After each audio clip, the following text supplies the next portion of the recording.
and screw that on.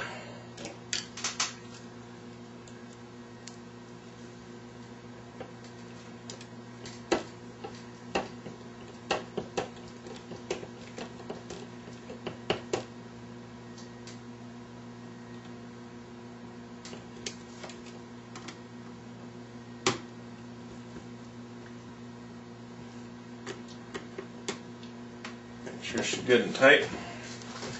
Now you can take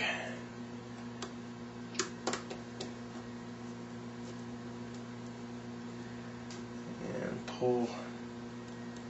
We'll have to come back and probably recenter this servo. So before you fire up your radio to go and set everything up with the radio, you're going to want to pull this horn off. So we're not going to tighten the screw up completely.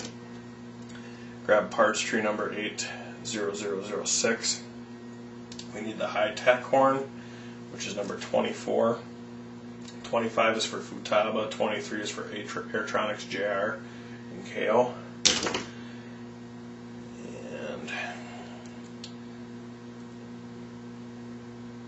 yeah, that feels a little loose for a high-tech. This is a metal geared servo, so we're going to try something here.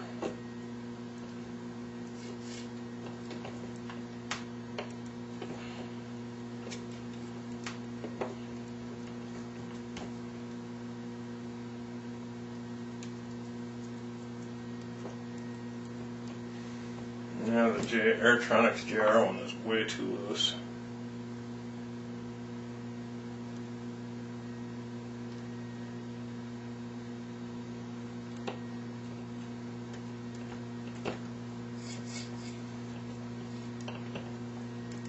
Well, with my metal geared high-tech servo, we're going to use the Futaba horn.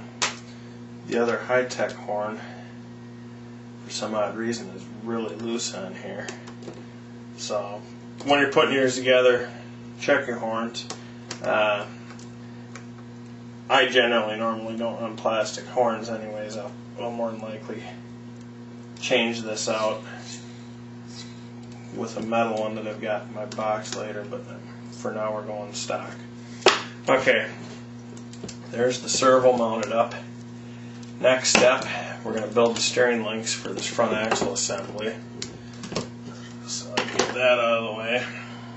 We're going to take those two pieces and throw those over there. We've got the upper and lower rods for the steering links. Grab a hold of parts tree, one of them, 80005.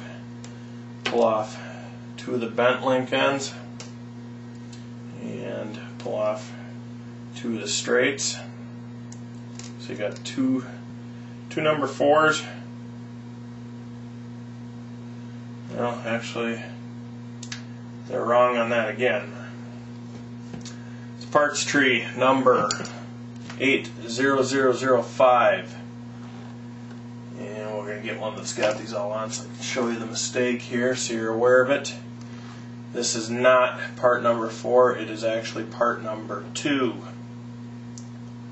Parts tree 80005, part number 2, not part number 4.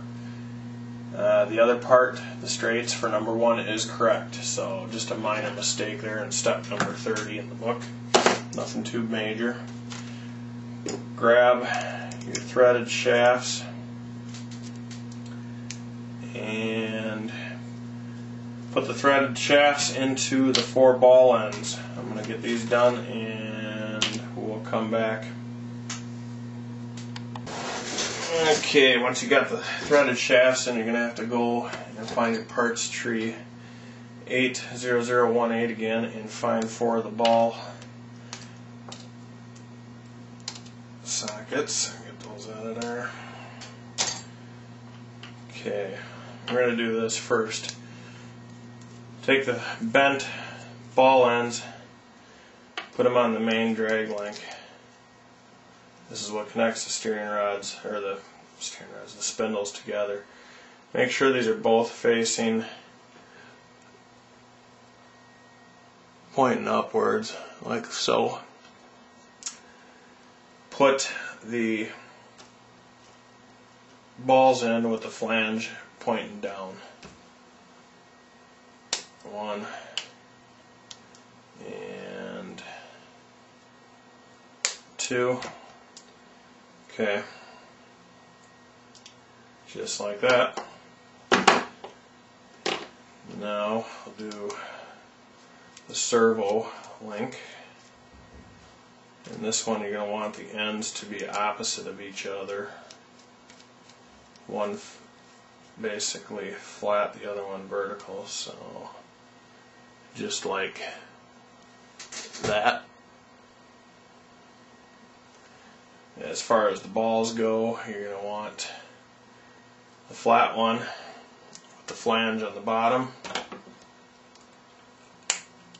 and the one that goes to the servo horn with the flange at the back side.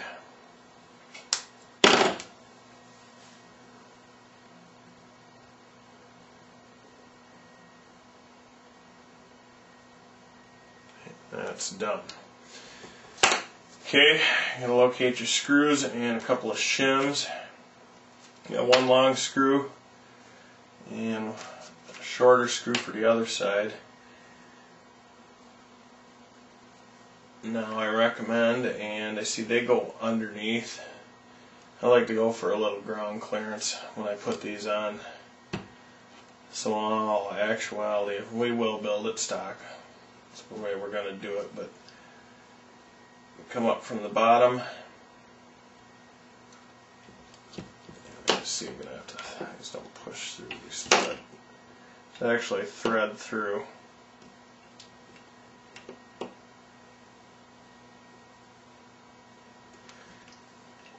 Take your Phillips screwdriver.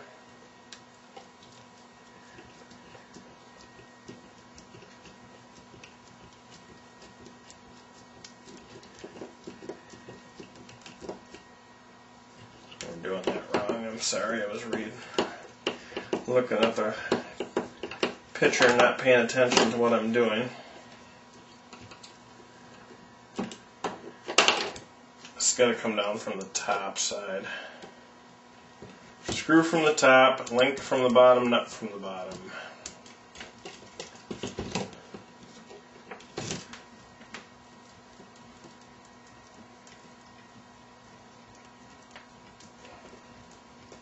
It's basically what you can do on both sides.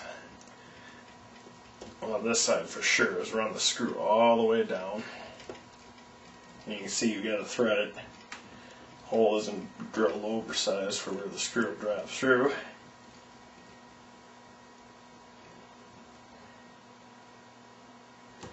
Run that all the way down. Put your rod on. Grab the nut. Grab the nut driver.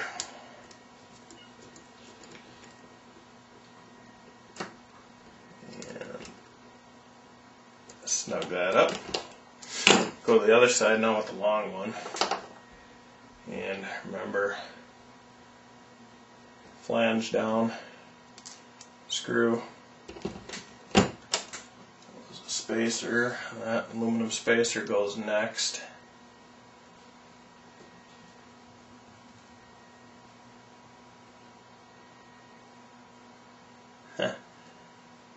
I'm just looking at this and they have a little bit of an error. They have you putting in the picture here, and I thought this was